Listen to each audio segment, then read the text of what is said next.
You think you're making your own choices every day, but there's a single molecule in your brain right now deciding whether you'll crush that exam tomorrow or lose 3 more hours to TikTok at 2 a.m. I'm Dr. Sam Brown, and we need to talk about dopamine, not the sanitized textbook version, but the real one. The one that explains why you're glued to the couch even when your entire future is screaming at you to move. Here's the truth most doctors won't admit. Your brain doesn't give a damn about your goals.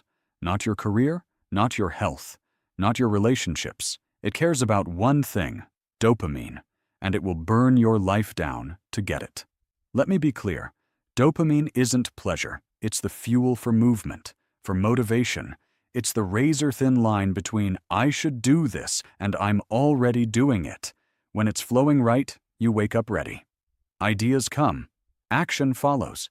But when it's not, you're paralyzed, heavy, 4 hours deep into scrolling, wondering why you can't just start the one thing you desperately need to do. Let me tell you about Mike.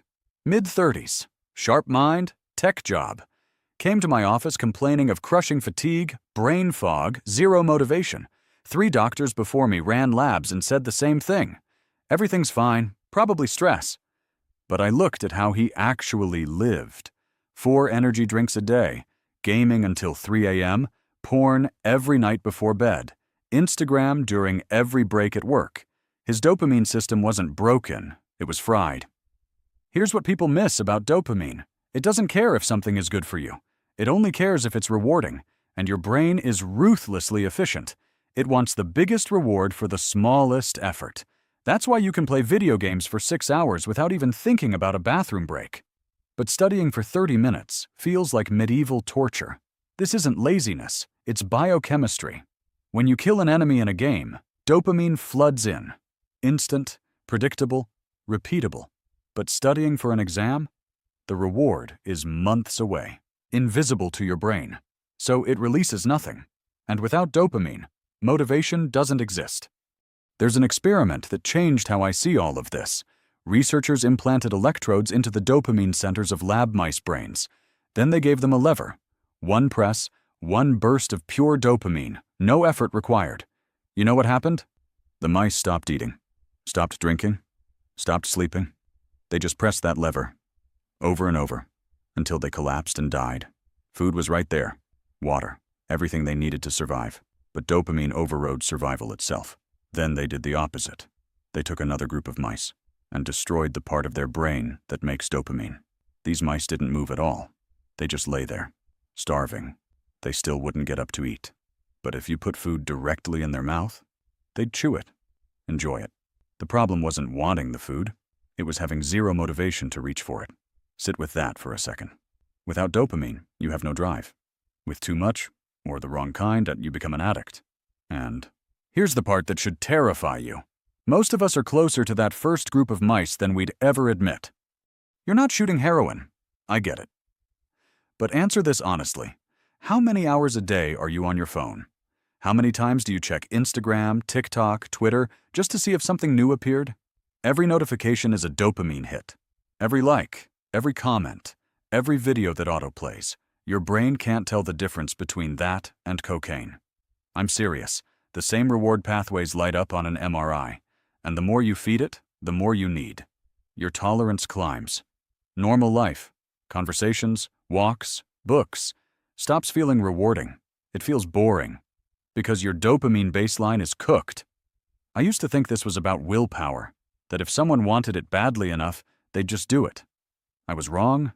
I missed it in a patient once. Young woman, college student, severe anxiety and depression. I treated the symptoms, gave her an SSRI, referred her to therapy. 6 months later, she came back worse. Turns out she was spending 10 hours a day on her phone.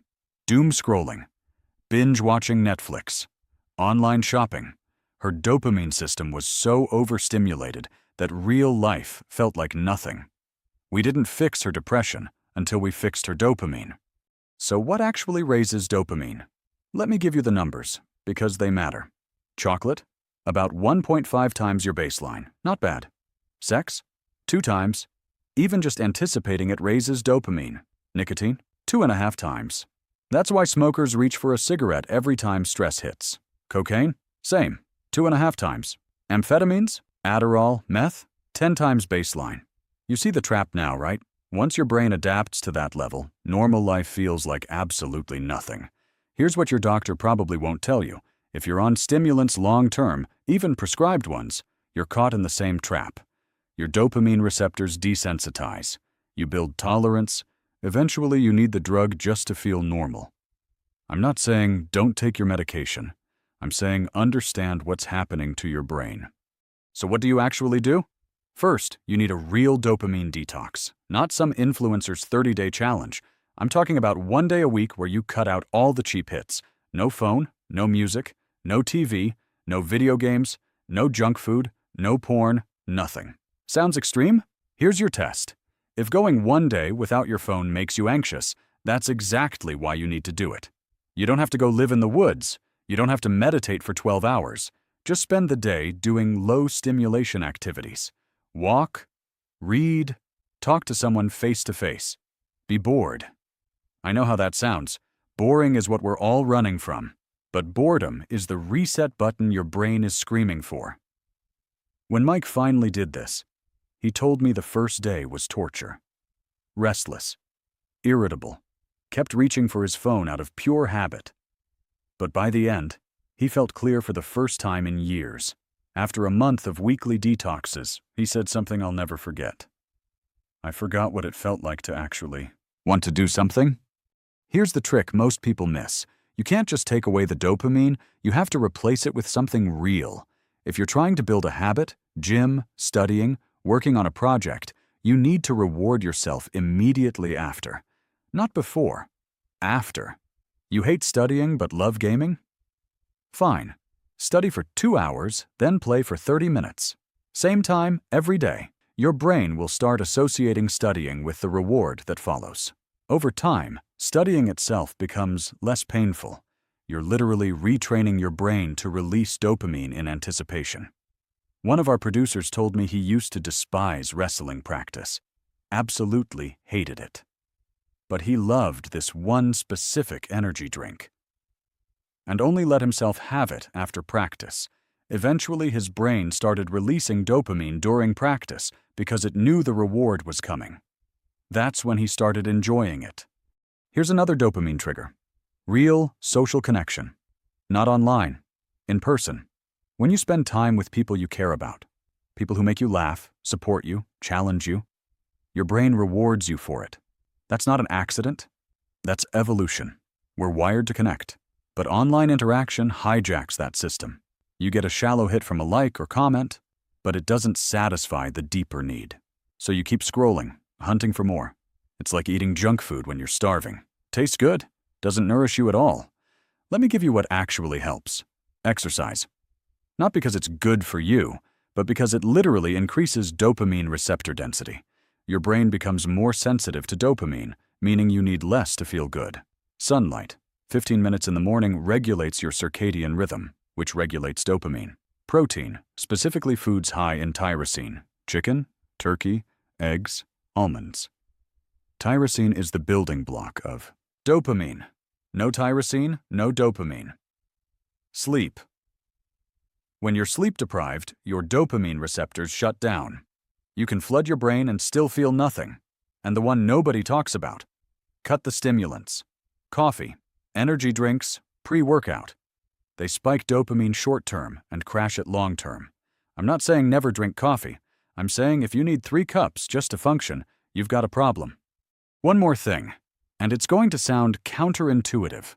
Melatonin, the supplement everyone takes for sleep, lowers dopamine. If you don't actually have a sleep disorder, taking melatonin every night is tanking your motivation. I've seen this over and over. Patients come in complaining of fatigue and low drive. I ask what supplements they take. Melatonin, every night for 2 years. We stop it. 2 weeks later, they feel like a different person. Your body makes melatonin naturally when it's dark. You don't need a supplement unless something is seriously wrong. And if you're taking it because you stayed up scrolling your phone for 3 hours, you're treating the symptom, not the cause. Here's what I want you to do. Pick one thing from this video. Just one. Maybe it's the weekly dopamine detox. Maybe it's rewarding yourself after the hard work. Not before. Maybe it's cutting out your phone for the first hour of the day. Do that for 2 weeks. Track how you feel. Then come back and tell me I'm wrong. Because here's reality. Your brain is either working for you or against you. Right now, for most of you, it's working against you. But here's the good news. You can fix it. Next week, I'm breaking down testosterone and how it works with dopamine to either destroy your motivation or supercharge it. If you thought this was eye-opening, that one's going to blow your mind. Until then, take control. Your brain's been running the show long enough.